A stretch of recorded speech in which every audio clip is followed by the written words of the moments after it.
Hello, my name's Colin Poolman. I'm the Associate Director for Pay Terms and Conditions at the Royal College of Nursing. Thank you for clicking on our presentation for the pay consultation for the NHS Scotland pay offer from Scottish Government.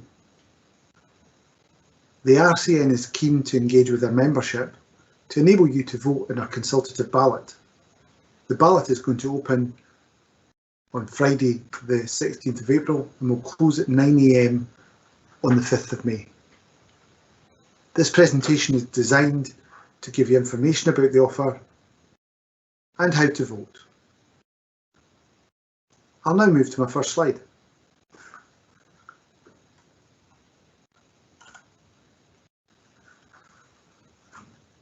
So the background to this is the Scottish Government late in the summer of last year indicated they weren't going to engage in the UK PRB process, the peer review body. And that's a process that's previously been used for setting pay in the NHS across the UK. However, the Scottish Government preferred the idea of having negotiated discussions with the trade unions and coming to a negotiated settlement for NHS pay for the year 2021-22. Unfortunately, between late summer and late February, there was very little progress had been made in relation to pay negotiations with Scottish Government. However, in early March, we, as the trade unions, demanded that the Scottish Government held to their promise of having negotiations for NHS pay 2021-2022. These direct negotiations didn't start until March. They were very short, and we went through the negotiations, and although we were able to move matters in relation to some of the funding that was available, we weren't able to come to an agreed offer. However, what the Scottish Government did do prior to the Scottish Parliament going into recess was they made an offer, and they made that offer on the 24th of March. We as the trade unions, through STAC, the Scottish Terms and Conditions Committee, that are involved in the negotiations, made a decision at that point. Although the offer didn't meet many of the trade unions' positions, it was an offer, it had been made, therefore we would consult with our members. So what does the offer look like? Well, the offer is for bands 1 to 4 a flat uplift of £1,009, for bands 5 to 7 a 4% uplift, for bands 8A to 8C a 2% uplift, bands 8D and 9 a flat uplift of £800.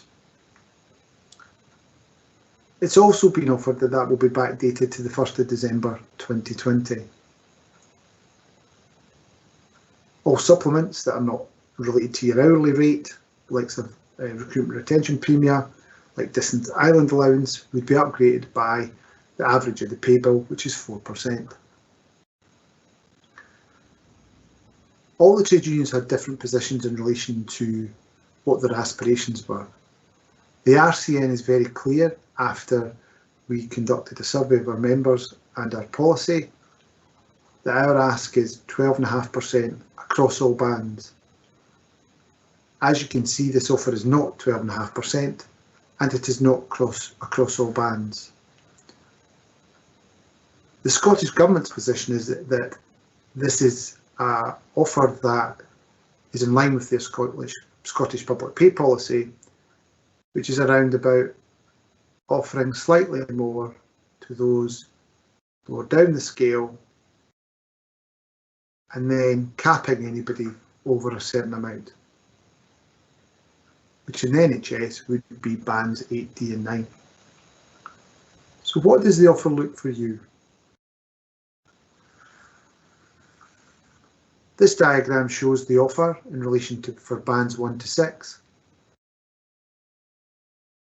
And please note that it now reflects what the pay scales look like since there's been removal of increments over the last 3 years to shorten the pay scales and take away overlaps, which was something that was agreed in the 2018 pay settlement.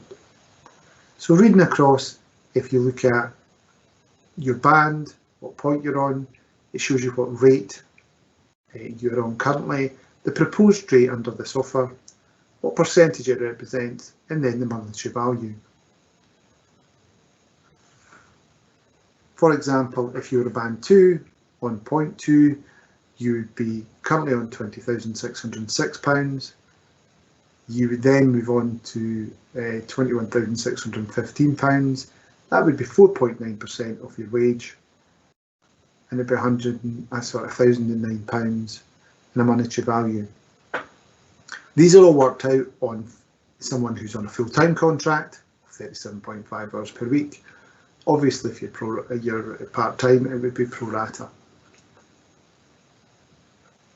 Moving on to band 79, you'll see again there is a different amount of pay points. There's 2 pay points in bands 8A and above. So there's an entry point, and then there's a second point that individuals will move after 5 completed years in post. In band 5, 6 and 7 there's 3 points. So you've got an entry point, you've got the intermediate point, and you've got the top point.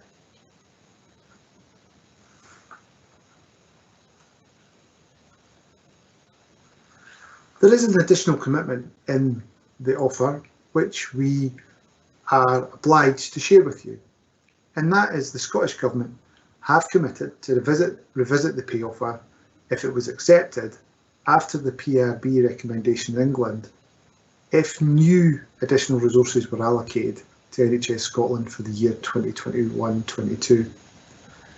What the ballot consequentials are is the funding arrangement or the mechanism that the UK Government, for some policy decisions, have to then give additional money to the devolved countries. This doesn't happen with every announcement, but would happen if the amount of money that the UK Government were putting in to pay exceeded what is currently budgeted, which is around about 2%. So that may mean there would be more money would come to Scotland. The Scottish Government have confirmed they would open discussions if new monies came to NHS pay. However, we have no guarantees that any additional funding will become available. With no guarantees when that would happen, if it did happen. And members should note this, but they should not base a decision on facts that we do not know. So the RCN is recommending rejection of the current offer. Some would be wondering why that was the case. It's quite clear. We surveyed thousands of our members last year, and our members told us what they felt about the rewards in relation to the terms and conditions. And members are very clear. They wanted a fully funded 1 year 12.5 pay increase for all staff and Agenda for Change bands. To recognise our members fully after a period of years where their pay hasn't kept up with inflation. As you can clearly see, the Scottish Government offer does not meet the RCN's asks. Therefore, the RCN is rejecting the Scottish Government offer. And what that actually means is we're going to consultative ballot, and our elective bodies, Scottish Board, the Trade Union Committee and Council, are making a recommendation to you, the members, to reject the offer.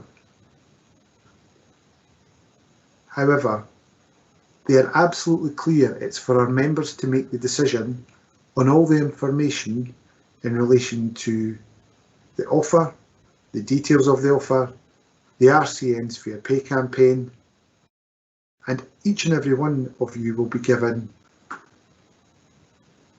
a vote in the consultative ballot if you work in the NHS in Scotland. So we're moving into a consultative process. The ballot will open on the 16th of April and closes on the 9th of 9 AM on the 5th of May. It's an electronic ballot that will be run by an independent scrutineer, Civica ERS, and that's important for when you see correspondence, that you open that correspondence. Members who work for the NHS will be sent an email with a link to vote, and importantly, the consultation document. This document has all the details of the offer and the RCN's response and position in relation to the offer. I'll talk you through that process at my next slide. You'll be simply asked to accept or reject the offer. We're holding a series of branch meetings, live Q&A events, virtual workplace meetings, and if you wish to arrange a workplace meeting for you and your colleagues, please do not hesitate to contact us at the details at the end of my presentation. What's incredibly important is that we ask you as our members to speak to each other about the content of the offer. You'll all have views on the offer, and also remind each other to vote. The more members that vote and participate in the consultative ballot, the stronger the message, and the stronger we know how our members feel, and then our elected governance committees, the Scottish Board, the Trade Union Committee and Council, know exactly what news the members are telling them. Following the closure of the ballot on the 5th of May, the results will go to Scottish Board, the Trade Union Committee and Council. And once they have considered your vote and what our position is, we will return to the collective bargaining group, which is of STAC with the other trade unions, and we will feed in our members' views and what our position is in relation to the Scottish Government offer.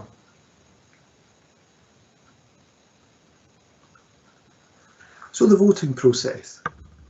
The voting process is simple and hopefully will be something that you'll find easy to follow. You will receive an email from the independent scrutineer, which is Civica ERS. And remember, the vote closes on 9 AM on Wednesday, the 5th of May. Importantly, if you don't regularly get emails from us, your details may not be up to date. Therefore, either phone RCN Direct or go into the website and follow the directions to update your details. It's important that we have live active details with both your address, email, phone contact, workplace and employer, so that we can ensure that we have the right information to be able to include you in all of the work that we do at the RCN, but specifically on this occasion, consultative ballot. If we don't have an active email but we have an active address for you, and you have recorded you work in the NHS in Scotland, you will receive a letter. And the letter will have the same information as is in the email, that you will then be required to access the website of Civica and complete the access details to be able to follow the same process as colleagues who had received the email. If you don't receive an email, or indeed a letter, and believe you're entitled to vote, please refer to our website with the details to contact us so that we can look into your position and clarify your information, and also, if appropriate, ensure you get the opportunity to vote. So once the member goes onto the website and you click on from the link in the email or indeed from the information in the letter.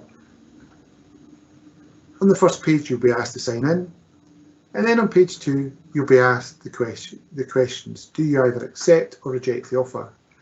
At that stage, you'll always also be able to view the consultation document. So there's more information that you'll be able to go and read and analyse before you make your decision. Then you'll go to a third page, which will just ask you to confirm your decision, whether you accept or reject. And then that will take you to page 4, which is the end of the process, and will confirm that you've cast your vote. To further help members, we're developing frequently asked questions. They're on our website, and again I'll give you the information at the end of the presentation. These are developing all the time, so as we're having consultative events, and also as members are emailing us with specific questions, we're updating our frequently asked questions. I would suggest to members that it would be helpful to have a look there on the website at our current frequently asked questions, and if there's something that you feel needs clarified or you need more information, please contact us either through our local activists or indeed email us directly.